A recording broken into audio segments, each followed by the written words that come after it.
안녕하세요. 오늘도 돌아왔습니다. 방구석에서 하는 리뷰. 오늘은 부동산 리뷰를 한번 해볼까 해요. 제가 지금 사는 이 집이 작년 9월에 계약을 해서 들어와 있는 상태인데, 이렇게 집을 계약할 때 어떤 식으로 계약을 하고 어떤 기준을 두고 또 집을 봐야 괜찮은 집을 찾을 수 있는지에 대해서 그냥 좀 여러 가지 주저리 떠들려고 해요. 사실 집을 볼 수 있는 들은 많잖아요. 뭐 다땡이라든지 직땡이라든지 피땡펜이라든지 아니면 뭐 네이버 부동산이나 이런 곳들도 있고요. 근데 저는 그런 곳들은 허위 매물도 많고 부동산 수수료도 장난 아니게 들어서 좀 부담이 많이 됐었어요. 이제 그러다가 알게 된 곳인데, 이제 여기는 부동산 수수료가 따로 들지 않아서 저는 정말 마음에 들었어요. 전세로 들어오면서 계약했던 금액이 2억 5,600만 원인데 단순 수수료만 계산해도 거의 한 100몇십만 원을 아낀 셈이죠. 이 집땡스라는 곳인데, 이번에도 여기서 한번 집을 한번 검색하는 그런 시간을 가져보도록 하겠습니다. 방구석에서 시작하는 오늘은 부동산 리뷰 시작하겠습니다. 지금 여기가 제가 아까 말씀드린 집땡스라는 부동산 중개업체의 인터넷 사이트예요.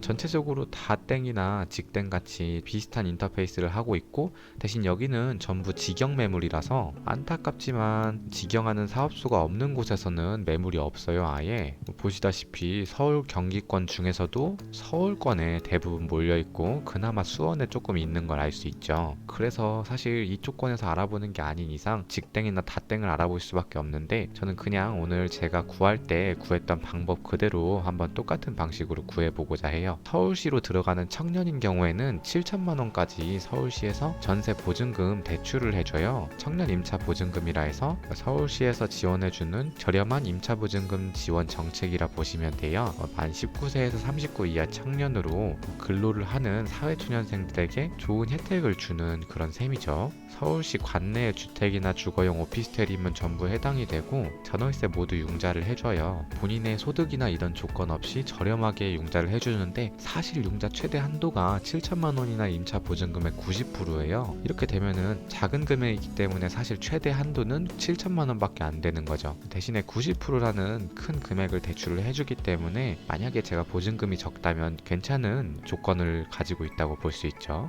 이런 것들도 있고, 청년 전용 버팀목 전세자금 대출 같은 것도 있고요. 이건 대신에 80% 이내라서 사실 똑같은 조건이라면 청년 임차보증금 서울시에서 하는 전세 대출이 훨씬 낫고요. 여기 필터를 설정해 보시면 전세 아까 우리 7천만 원이었죠. 근데 90%다 받는다고 하면은 약 8천만 원에서 9천만 원 정도면 90%에서 7천만 원을 전부 대출을 받고 자부담 1,800만 원에서 2천만 원 정도를 본인이 더 내면 돼요. 이걸로 만약에 적용을 하시면 보시다시피 이 근처에서 살 수 있는 집들이 그렇게 좋은 집들이 별로 안 나와요. 지상 1층 반지하 4천만 원 지상 3층인데 딱 봐도 뭔가 오래돼 보이는 집들이고, 이런 식으로 집이 그렇게 좋은 집들이 안 나와가지고, 그러다 보니까 저는 일반 은행에서 따로 대출해주는 상품을 대출을 하게 되었고, 소득 추정소득으로 대출을 받았었죠. 그런 식으로 대출 한도를 조금 높여서 받는 그런 방법들이 있기 때문에, 만약에 본인이 대출 한도가 조금 더 필요하다 하시면은 그런 방법을 이용하시는 것도 괜찮다고 봅니다. 어찌되었건 지금 제가 그 당시에 대출 집을 구하는 방법을 그대로 설명을 드렸다면,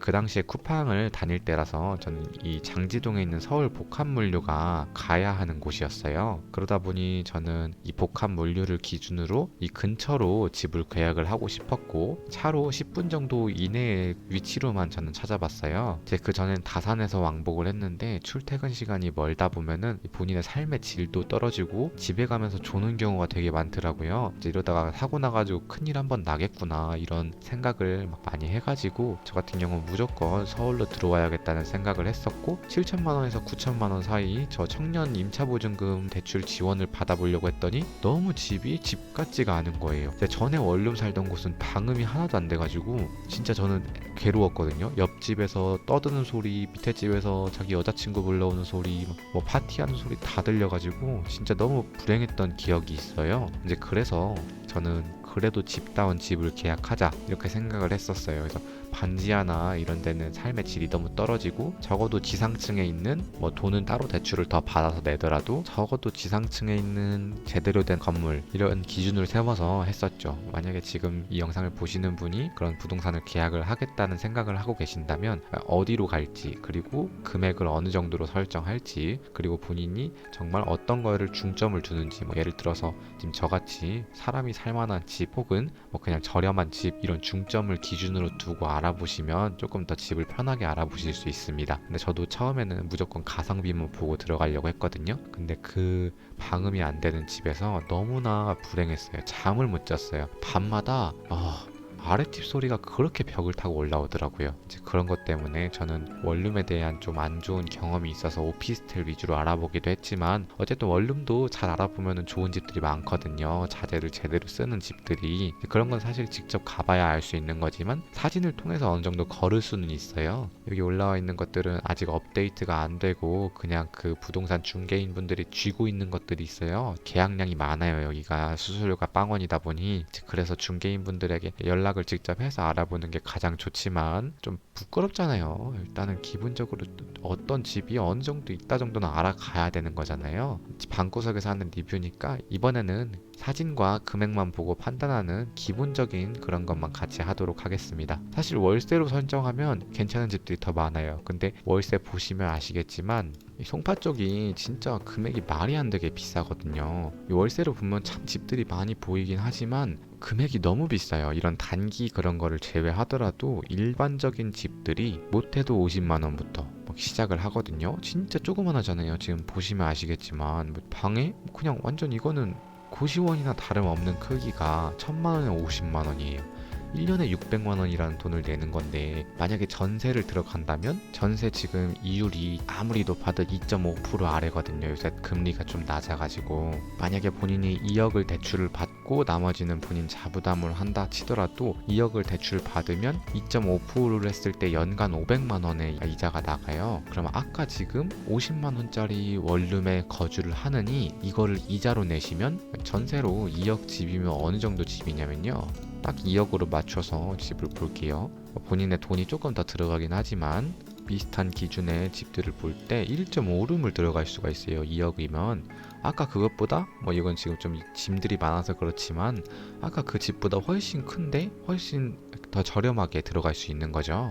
그러니까 저는 그래서 전세를 조금 선호하는 편이에요. 전세를 매물로 봤을 때 80%까지 대출이 일반 은행에서 나와요. 만약에 지금 이 집을 들어간다 치면은 80%인 1억 2,800이 대출이 나오니 20%인 3,200만 원만 들고 들어가면 돼요. 만약에 이게 월세로 전환을 한다면 2.5%의 금리로 80%를 대출을 받았다 가정하면 본인 돈 3,200만 원에 월 26만 원 정도밖에 안 나오는 거예요. 3,200에 26만 원 월세집이 되는 거죠. 정말 저렴하지 않아요? 그렇게 따지고 보면. 어찌되었건 그런 기준으로 전세를 보시는 걸 저는 좀 추천을 드리고 이제 여기서 본인의 기준에 따라 맞춰서 집을 구하면 돼요. 아무리 비싸도 2억 5천 넘어가면 본인 자금이 너무 많이 들어가서 조금 힘들다고 보기 때문에 이 선에서 한번 볼게요. 저는 자동차가 있어서 주차가 꼭 필요했기 때문에 주차를 기준으로 또 한번 볼게요. 이렇게 지금 필터링을 하면 집들이 몇 개 안 남죠. 이제 어쨌든 이런 기준으로 볼 때 만약에 본인이 좀 놀고 먹는 걸 좋아한다 하면은 방이동이나 신천 쪽 넘어가시면 좋을 것 같고 본인이 조금 조용한 동네가 좋다 그렇게 한다면 이쪽 삼전동 쪽으로 고르시는 게 좋겠죠. 어쨌든 지금 이쪽에서 보면은 여러 가지 집들이 나오죠. 반지하는 저는 또 일단 뺄게요. 저는 반지하 쪽은 사람 사는 곳이 아니다는 생각을 하고 있어서 옥탑과 반지하 빼고 지상층 기준으로 좀 볼게요. 좀 금액대는 올라가지만 그래도 본인이 사는 집인데 좀 투자하는 게 맞다고 봐요. 저는 솔직히 말하면 아파트 같이 좀 큰 곳을 들어가고 싶지만 요새 아파트 값이 원체 전세 값이고 뭐고 너무 비싸서 이런 1, 2억 가지고는 들어갈 수가 없어요. 지방 가면 1, 2억이면 집을 사는 돈인데 어휴 장난 아닙니다. 딱 봐도 건물 좀 괜찮아 보이죠. 이런 거 봤을 때 지금 건물 외관 사진만 있는데 안쪽 사진은 따로 안 찍어놨네요. 16.4제곱미터면은 3.3으로 나누면 5평 6평밖에 안 돼요. 이 복층이 아니면 사람 살기 좀 힘든 곳이죠. 사진이 없으니 다른 매물 사진으로 볼게요. 지금 복층은 아닌 것 같아요. 침대 하나 놓고 러그에서 그냥 방 하나 놓으면 끝나는 그런 정도의 집인 것 같네요. 되게 좀 좁은 집이죠. 화장실도 엄청 작고 이런 거 전세 금액 1억 6천 정도면 그냥 적당한 금액으로 보입니다. 이런 집 넓진 않지만 그래도 사람답게 살 수는 있는 집 정도라고 보시면 되고요. 건물 외관이나 이런 건 괜찮아서 뭐 친구들 불러서 파티하기도 괜찮겠네요. 또 비교적 신축 같은 느낌의 내부도 깔끔하고요. 똑같은 금액에 1억 6천이네요. 관리비 이런 것도 조심하셔야 되는데 10만 원이에요. 포함 항목 없음인데 이런 거 좀 비싸죠. 구조가 좀 개떡 같네요. 위에서 내려다보는 뷰는 좀 좋아 보이네요. 완전 널찍해 해가지고 완전 끝층인 것 같아요. 근데 지금 이거는 자재가 제대로 시공되지 않은 집이면 옆집 소리가 잘 들릴 가능성이 높은 집이에요. 현관문에서 느껴지는 포스가 거의 원룸 텔급이죠. 지금 이런 거는 직접 가서 봐야 되는데 죽는 공간도 있죠. 지금 이런 거는 걸려야 되고요. 저렴하지 않으면 걸려야 되는데 1억 6천이면 잘 모르겠네요. 지금 2억의 지상 2층의 방이동, 딱 봐도 엄청 오래된 건물 같죠? 딱 봐도 엄청 오래된 건물인데 넓기는 진짜 넓네요. 약간 되게 싸구려틱하게 지금 리모델링을 좀 해놨죠. 근데 어쨌든 투룸이라는 장점이 좋은 게 여기나 여기 방 쪽이라 옆집이랑 지금 안 마주치는 것 같죠? 이런 집들은 좀 소음에서 강한 게 있고 바닥은 장판이 너무 어쩔 수가 없는 상태긴 한데 솔직히 금액 대비 크기는 진짜 최강이죠. 지금 베란다도 있고 내부 옵션 없는 게 조금 아쉽지만 대출도 가능한 곳이고 주차도 되고요. 88년도에 지어서 좀 오래되긴 했지만 지금 여기 올림픽 공원 바로 앞이라서 진짜 올림픽 공원에 산책하기도 좋은 곳이죠. 제 기준에서 볼 때 집도 넓고 좀 오래돼 보이는 거 빼면은 진짜 마음에 듭니다. 이런 집은 한번 보러 가고 싶네요. 저는. 그 다음에 좀 비교적 신축으로 보이는 1억 7천짜리 방이동에 있는 집이죠. 약간 2000년대 초반에 지었을 법한 집인데 2005년 그쵸? 약간 리모델링이라기보다는 거의 그대로 그냥 그 상태 유지하고 있는 것 같아요. 여기도 나름 넓죠. 33제곱미터라 원룸인데 지금 뭐죠 이거 문? 이 문 뭐죠? 문이 지금 두 개네요. 중문이네. 이거는 특이한 형식을 가지고 있네요. 중문에 중문을 가지고 있네요. 이런 좀 특이한 집 잘 모르겠네요. 이거 뭔지 무슨 구조인지. 구조가 되게 특이해가지고 어쨌든 특이한 구조를 가지고 있고 관리비도 5만 원에 근데 지상 1층 이게 지상 1층이라 문을 두 개 해놨구나. 주차 가능한데 대출이 지금 여부가 안 나와 있는 거 보니 별로 지금 그렇게 좋은 것 같진 않고 공동주택이라서 저는 이런 집은 좀 별로예요. 지상 1층인데다가 적어도 2층 이상으로 올라가야 조금 조용하거든요. 1억 8천에 20.36제곱미터죠. 좀 넓진 않지만 전체적인 리모델링은 좀 깔끔하게 해놨네요. 근데 진짜 너무 좁아가지고 이런 데는 침대 놓고 살기도 힘들거든요. 지금 화장실 변기랑 샤워기랑 완전 붙어있죠. 이런 집은 저는 별로 좋아하지 않습니다. 2억에 33제곱미터짜리 하나 있죠. 집 자체는 되게 널찍한데 엄청 애기가 살던 집인가봐요. 엄청나게 애기용품을 많이 붙여놨는데 어쨌든 나가면 이런 것들은 없어지니까 그냥 기본적인 것들만 보시면 전체적인 벽지도 그렇고 막 엄청 촌스러워 보이는 집은 아니네요. 약간 아파트스러운 집이네요. 베란다도 있고 괜찮네요. 되게 2억 원인데 1.5룸에 지상 5층에 있는 3만 원짜리 관리비에 저렴한 집. 좀 대출이 안 되는 것 같기도 하고 조금 아쉬운 구조인 거 빼면은 되게 괜찮은 집이죠. 하여튼 이런 식으로 집들을 하나씩 보면서 본인이 좋아하는 그런 구조나 어떤 기준을 가지는 게 더 나은지에 대한 것만 참고용으로 보시면 되세요. 이렇게 참고를 다 하신 다음에 전화를 걸어가지고 어디 봤는데 이런 비슷한 집을 좀 보고 싶다 이런 식으로 연락을 하시면 집 구할 때 되게 편하거든요. 어디서부터 어디까지 집들을 보고 싶다, 예산 범위는 어느 정도고 지금 사진을 보니 이런 집들이 좋더라 이런 얘기를 하시면 그쪽에서